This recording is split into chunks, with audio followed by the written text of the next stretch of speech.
भजन के माध्यम से जीव और आत्मा की गति क्या होती है ये समझा रहे हैं। गति जीव आत्मा की कोई समझाए, कहाँ से आए कहाँ लौट जाए, कहाँ से आए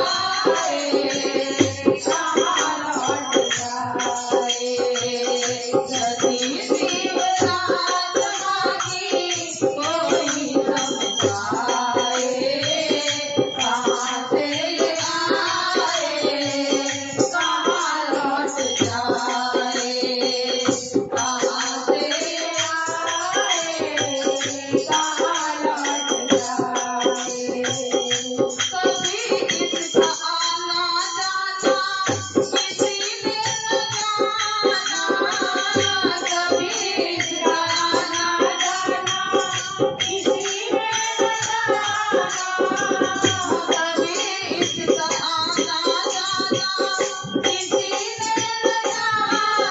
कहाँ का निवासी है ये, कहाँ है ठिकाना, कहाँ का निवासी है ये, कहाँ है ठिकाना।